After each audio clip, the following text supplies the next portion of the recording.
Why GOP can't reopen the economy without Democratic buy-in.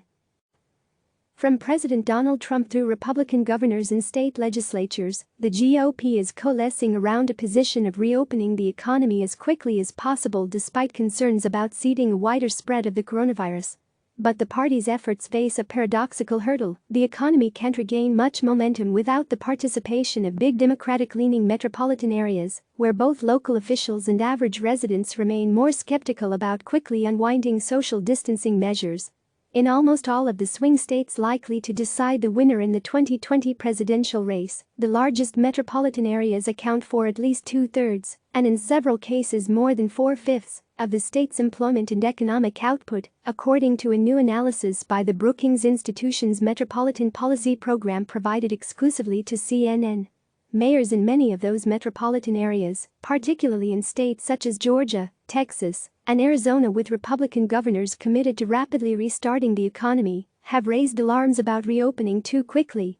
And polls, including last week's national CNN survey, have consistently found that concern about reopening too fast is greatest among Americans living in large urban communities, which continue to face the highest death tolls from the outbreak, even as it spreads more widely into smaller places. The concentration of the economy in bigger, denser, more science-oriented places becomes a real ceiling on effective reopening, says Mark Muro, Senior Fellow and Policy Director at the Metropolitan Policy Program. Metropolitan economic elites are well informed about the risk and may simply refuse to participate in what they may view as a precipitous opening. This is where behavior is going to have a large say, rather than political or policy positions. The daunting equation facing Trump and Republican governors is that, no matter how many restrictions they lift on the small town and rural areas that have become their strongholds, both the national and state economies have little prospect of regaining critical mass unless the GOP can greatly accelerate reopenings in the big metro areas that have been moving away from them politically. As former Atlanta Democratic Mayor Cassim Reed told me recently, what the current environment shows is that Republicans need Democratic cities to drive the economy. Metro concentration. This dynamic is the result of long-term trends intersecting with the course of the virus. The long-term trend is greater concentration of economic activity in the nation's largest metro areas in recent decades. While smaller communities remain heavily dependent on the 20th century economic powerhouses of agriculture, manufacturing and energy extraction, all of which peaked decades ago in the number of jobs they support, the high-skill, high-paying digitally oriented jobs associated with the 21st century information economy have increasingly converged on big urban areas with large numbers of well-educated workers. Large urban areas are also the center of high-end business services, like banking and legal, entertainment, travel, higher education and healthcare. In many states, these trends have allowed the large metropolitan areas to soar economically, so far past small town and rural regions that analysts often describe local conditions as a tale of two states. In a recent study, for instance, the Urban Lab at the Lyndon B. Johnson School of Public Affairs at the University of Texas at Austin noted that what it called the Texas Triangle, the great region bounded by San Antonio, Austin in the southwest, Houston in the southeast, and Dallas-Fort Worth in the north, accounted for the vast majority of the state's economic output, attracted 98% of its venture capital, and generated much higher wages than the state's rural areas. It is a tale of two Texases, the group wrote. One, an urban powerhouse with a rising knowledge economy that craves more educated talent, and the other, smaller towns and open ranges whose legacy agriculture, manufacturing, and oil extraction businesses are contracting. The new Brookings data prepared for CNN show how widespread this pattern of metro concentration has become across America, including in the states that both sides consider most likely to decide the 2020 presidential election. Using Federal Bureau of Economic Analysis data, Brookings at my request analyzed the share of employment and economic output generated by metropolitan areas of 500,000 people or more in 9 states high on the 2020 target list for each party. The results, Muro said, showed that in virtually all cases the state is heavily dependent on at least one major metro, and in most cases several. In Pennsylvania, for instance, larger metropolitan areas account for nearly 95% of the state's economic output and 89% of its jobs. The Philadelphia metro alone accounts for nearly 3/5 of the state's output and almost exactly half of its jobs. The Phoenix area accounts for nearly three-fourths of Arizona's output and jobs, with the total metro contribution, including Tucson, rising to about 86% of each. In Georgia, Atlanta provides two-thirds of the output and three-fifths of the jobs, with smaller metros raising those numbers slightly higher. In Texas, Dallas and Houston combine for about 55% of output and jobs, and the other large metros raise the share to about three-fourths of the total. Large metros account for at least four-fifths of total economic output in Florida and Ohio, nearly three-fourths in North Carolina, and about two-thirds in Michigan, where Detroit alone contributes about half. The big metros generated only a slightly smaller share of the jobs across those states, except in Ohio where they contain slightly more.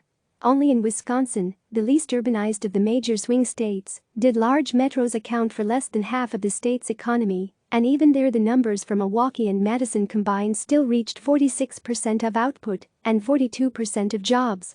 Economic experts across these states agree that they can't regain cruising speed without a revival in these dynamic metro areas. For Texas, there will be no recovery without those places restarting and getting out in front of this, says Stephen Pedigo, director of the LBJ School's Urban Lab. We have this frontier mentality, but at the end of the day we are an urban state. The growth triangle is what has kept the state moving and growing. Likewise, Jeff Rosenzweig, who directs a program on business, public policy and government at the Emory University Business School in Atlanta, says flatly that there's really no way the state can recover unless there's a lot more activity going on in Atlanta.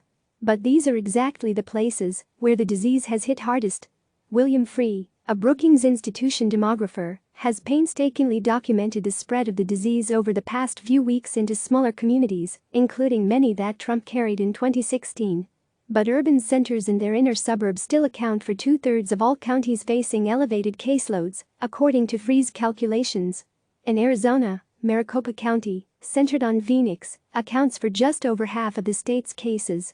In Michigan, where the outbreak appears to be finally ebbing, Detroit and its politically pivotal suburbs of Oakland and Macomb counties have accumulated almost two-thirds of the state's cases. Philadelphia and its four big suburban counties have likewise experienced almost three-fifths of Pennsylvania's total. Economist Jed Kolko recently calculated that death rates remain the highest, by far, in the urban centers of large metropolitan areas, even when excluding New York City from the numbers. Urban residents still feel cautious. A variety of data sources, from cell phone tracking devices to activity at online restaurant reservation services, show that in communities of all sizes of Americans are edging back into the economy as states loosen restrictions. But several recent polls have consistently found residents of large urban areas expressing more caution than those in rural areas about returning to anything approaching normal activity. In last week's national CNN survey, for instance, only 36% of urban residents said they felt comfortable resuming their normal routines, much less than the 55% of rural respondents who expressed such confidence, according to figures provided by CNN polling director Jennifer Agiesta. And while a slight majority of rural residents said in the survey that the worst of the outbreak was behind us, a 55% majority of urban residents said the worst was still to come. The two groups offered mirror-image verdicts on Trump's handling of the outbreak, with three-fifths of urban residents disapproving and three-fifths of rural residents approving. On all three questions, suburban residents fell in between, though generally much closer to the urban respondents. Polling released earlier this month by the nonpartisan Pew Research Center likewise found that nearly three-fourths of urban residents said they worried that states would lift restrictions too fast rather than too slowly, and only 1 in 6 said there should be fewer restrictions in their areas right now. Rural residents were considerably more likely to say that they worried about lifting restrictions too slowly and wanted fewer limits today, although in each case only about one-third of rural respondents took those positions. These contrasting experiences and attitudes have fueled a second wave of conflicts over reopening between Republican governors and state legislative majorities whose political base is centered on smaller communities and the primarily Democratic leadership of the largest metro areas. Republican governors in Georgia, Texas, and Arizona, as well as other states, have preempted Democratic mayors in their largest cities from continuing stay-at-home rules. Texas GOP Governor Greg Abbott conspicuously invalidated an ordinance in Harris County, Houston, imposing fines on people who would not wear masks in public. Acting on a legal challenge brought by GOP legislators, the Republican majority on the Wisconsin State Supreme Court last week struck down an extension of the statewide stay-at-home order imposed by Democratic Governor Tony Evers in a ruling cheered by Trump. Republican legislators in Michigan are pursuing similar litigation against the statewide order imposed by Democratic Governor Gretchen Whitmer. Little change in big cities, but the concentration of economic activity in the biggest cities suggests this is something of a Pyrrhic victory for Trump and the GOP. In Wisconsin, local officials in Milwaukee and Madison, the state's two most economically vibrant regions, immediately reimposed stay-at-home orders. The immediate implication of the state's most bustling economic centers opting out of reopening is a very slow recovery for Wisconsin, says David Ward, an economic consultant in the state. Remaining closed isn't an option for mayors in the states, where GOP governors have precluded stronger local action. But Democratic mayors and county officials in urban centers such as Atlanta, Austin, Dallas, El Paso and Phoenix have publicly expressed concerns that the restrictions are being lifted too fast. In Phoenix, Democratic Mayor Kate Gallego posted a video on Friday urging residents to continue to stay home as much as possible and to wear masks whenever they are outside, just days after Republican Governor Doug Ducey held a photo-op lunch with legislators in a Phoenix restaurant where none of the participants wore a mask. Asked why Gallego continues to urge caution, Annie DeGraw, her communications director, said, "We are still so far behind on testing that it's hard for us to even get a handle on where the virus is, where the hot spots are." Ducey's office did not return a request for comment. Though state health officials have organized a testing blitz each Saturday in May to accompany reopening, Arizona has ranked at or near the bottom of the 50 states in the number of coronavirus tests conducted per capita. Reed, the former Atlanta mayor, predicts that economic activity in big cities will lag so long as mayors remain unconvinced that reopening is safe.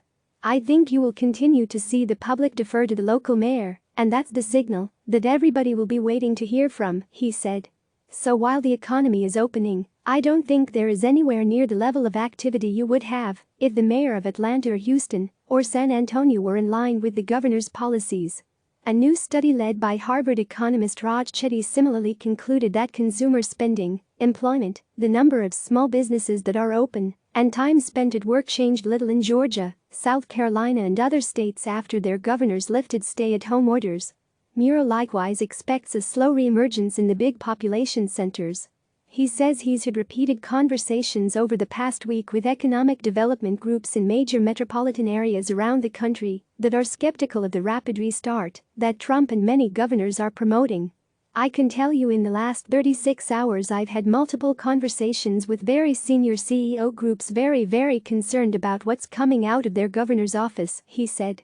Metro business elites tend to prefer a science-based, prudent, graduated approach to these issues. There is just a very visceral sense of caution. Cities bluer and small towns redder. These economic trends have a clear political overlay. While Trump has solidified the GOP's hold on small town and rural America, he's accelerated its decline inside the largest metro areas. In 2016, he lost the nation's 100 largest counties by a combined margin of around 15 million votes, and in 2018 the GOP lost House seats in a wide array of white-collar suburbs around cities from coast to coast. In virtually every state, the largest metropolitan areas, which are driving economic innovation and growth, have become the clear backbone of the Democratic electoral coalition, while the GOP has grown more reliant on squeezing bigger margins out of smaller places that have not benefited as much from the new dynamics. For years, a cadre of conservative-leaning urban critics have predicted that residents and businesses eventually will flee the expensive housing and high taxes of the big city centers and relocate to red-leaning areas on the metropolitan fringes. Now some of those same voices say the vulnerability to contagion exposed by the pandemic, combined with the outbreak spurring of telecommuting, will propel an exodus from the dense population centers. That might happen to some extent, Muro acknowledges, though he believes the underlying economic forces encouraging the clustering of talent and investment capital remain too powerful to significantly reverse. But whatever the long-term prognosis, the economic dominance of the largest metro areas won't diminish between now and November.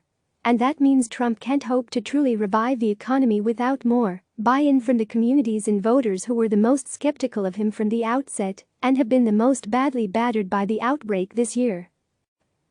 Click subscribe to receive the latest news.